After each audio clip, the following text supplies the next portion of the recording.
let's try to solve it. We're told to simplify this complex number, I to the power of 267. Let's see this. Okay, now when we have something like this, is a complex number, so we're told to simplify. So what we do, let's say we'll pick, let's say we can't divide this last one. Okay, I think we can. This is 7, right?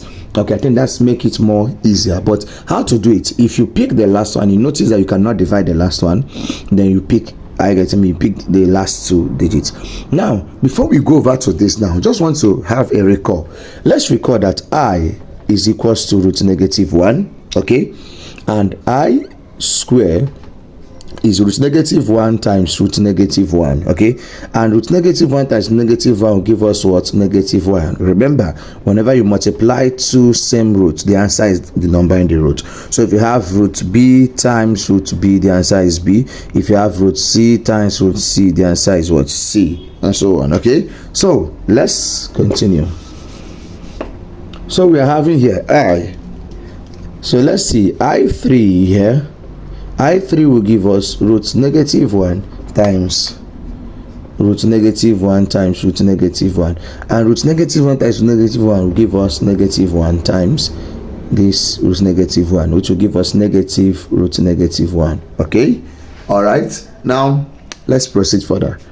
We're getting there. So, I4 will give us root negative 1 times root negative 1 times root negative 1 times another root negative 1.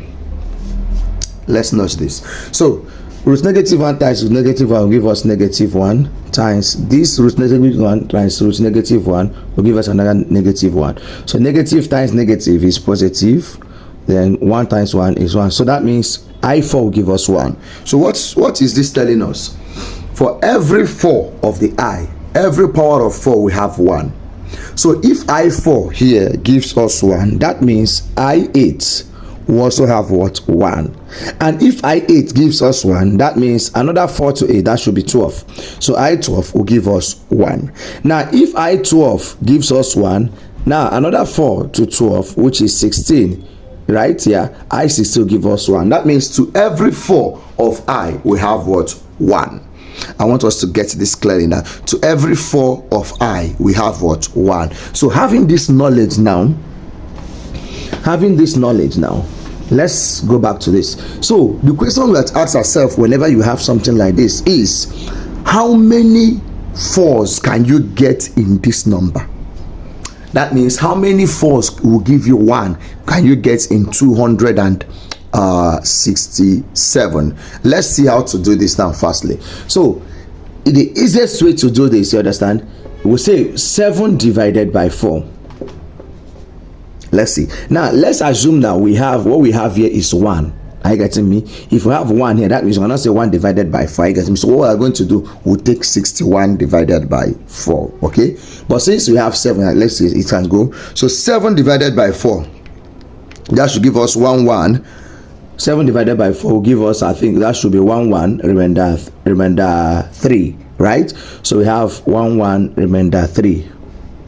Okay, 1 1 remainder 3, that is 7 remainder 4. That means we have here to be going back to our main equation now. This will give us I 260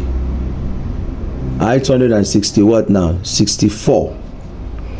I 264 times I3, that should give us I7, is it not?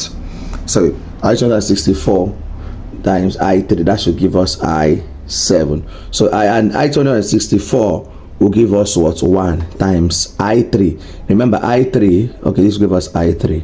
So 1 times I3 will give us what?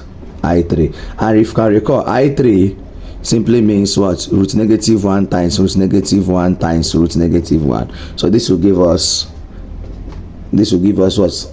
Negative 1 times negative 1 give us negative 1 times root negative 1. So this will give us negative root what? Negative 1. And that's the answer. Very easy. See you in the next video.